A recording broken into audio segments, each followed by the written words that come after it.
लखनऊ के सीएमएस छात्रों ने प्रधानमंत्री नरेंद्र मोदी से अपील की है कि उनके भावी पीढ़ी के भविष्य को ध्यान में रखते हुए और उनके 2 वर्षीय कठिन परिश्रम के वास्तविक परिणाम के लिए कक्षा 12वीं की बोर्ड परीक्षाएं अगस्त महीने में कराई जानी चाहिए।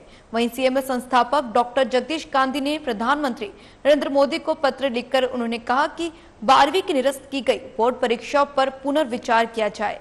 साथ ही उन्होंने कहा कि पूरे देश में कोविड संक्रमण का स्तर बहुत तेजी से घटता जा रहा है, जिसको ध्यान में रखते हुए ये उम्मीद जताई जा रही है कि अगस्त के महीने तक कोविड संक्रमण पूरी तरह से नियंत्रण में होगा। अंत कक्षा 12वीं की बोर्ड परीक्षाएं के लिए अगस्त का महीना सर्वाधिक उपयुक्त रहेगा और ये भी केवल छात्रों के हित में नहीं बल्कि राष्ट्र हित में भी है। और क्या कहा, आइए आपको सुनाते हैं। देखिए, हमारे बच्चों का तो एक ही कहना है कि ये परीक्षा अवश्य होनी चाहिए। कोरोना जब था, बहुत तेज था, उस समय माननीय प्रधानमंत्री जी ने एक निर्णय लिया था कि कोरोना की वजह से, और वो ठीक भी था कि हम ये परीक्षा टाल रहे हैं, इसको कैंसिल कर रहे हैं। सीबीएसई बोर्ड ने कहा था यदि हमारा विकल्प परीक्षा का खुला हुआ है, यदि कोरोना नियंत्रित हो जाता है तो हम परीक्षा कभी भी करा सकते हैं, तो ये उन्होंने कहा था। तो लेकिन अब सवाल ये है कि ये बच्चे बहुत परेशान हैं कि अब कोरोना ख़त्म हो गया है और ख़त्म होता जा रहा है, अब बहुत मामूली बचा है। यहाँ तक कि महाराष्ट्र और दिल्ली जो सबसे ज़्यादा अफेक्टेड थे, वहाँ भी कोरोना का एक सब खोल दिया उन्होंने और कोरोना के केसेस बहुत कम हो रहे हैं। और अभी जिस गति से कम हो रहे हैं, यदि यही गति रही तो 1.5 महीने में तो कोरोना बिल्कुल समाप्ति पर आ जाए। हमारे छात्रों की अपील यही है कि परीक्षा होनी चाहिए, क्योंकि परीक्षा नहीं होगी तो उनके दाखिले फॉरेन यूनिवर्सिटीज में और देश की यूनिवर्सिटीज में किस आधार पर होंगे।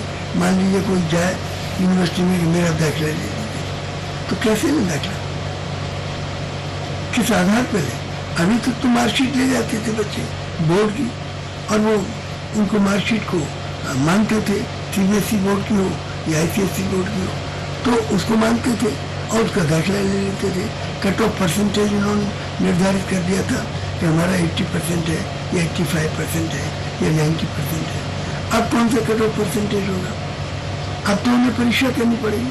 अब उदाहरण के लिए लास्ट ईयर 64,000 सीटें थी Delhi university campus plus affiliated college में बीए की। 64,000 सीटों के लिए लगभग 6 लाख बच्चों ने अप्लाई किया। यदि मान लीजिए कि यही नंबर हो, नंबर बढ़ेगा, 6 लाख नंबर ही हो, तो 64,000 यदि बच्चों को लेंगे तो उसे परीक्षा करनी पड़ेगी 6 लाख की, और 6 लाख में से वो 64,000 ले लेंगे तो 5,34,00,000 बच्चों को रिजेक्ट करना पड़ेगा। 5,26,000 बच्चों को। तो सवाल ये है कि इतना बड़ा इम्तहान यदि यूनिवर्सिटी लेगी तो फिर इंटरमीडिएट का इम्तहान ही क्यों कराया जाए? देखिए, इम्तहान तो लेना पड़ेगा उनको भी, तो बिना इम्तहान तो वो नहीं ले सकते। ऐसे थोड़ी कोई भी आ जाए तो ले ले। और 50,000 पहुंचेंगे तो किस आधार पर वो रिजेक्ट करेंगे?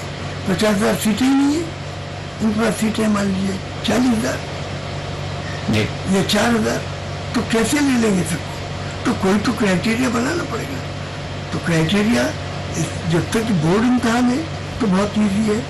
तो फॉरेन यूनिवर्सिटीज में दाखिला है, इंजीनियरिंग का दाखिला है, मेडिकल का दाखिला है, लॉ में दाखिला है, कॉस्ट अकाउंटेंट, चार्टर्ड अकाउंटेंट के दाखिले, ये सारे के सारे इंटरमीडिएट से कनेक्टेड। चाहे आप कोई भी इम्तहान में जाइए, तो प्रश्न ये है कि बच्चों के सामने अपनी बौद्धिक प्रतिभा का प्रदर्शन बच्चे कैसे करें, जो उन्होंने 2 वर्ष मेहनत की। और फिर अभी गवर्नमेंट ऑफ इंडिया ने जेईई और नीट की परीक्षा के लिए भी क्लियरेंस दे दिया प्राइम मिनिस्टर ने, और अभी 1 हफ्ते के अंदर अपना वो टाइम टेबल डिक्लेयर करने वाले। किस तारीख को परीक्षा होगी? अगस्त में वो ले रहे हैं। तो कहने का मतलब यह है कि जब जेईई की और नीट की परीक्षा हो रही है तो ये परीक्षा भी होनी चाहिए।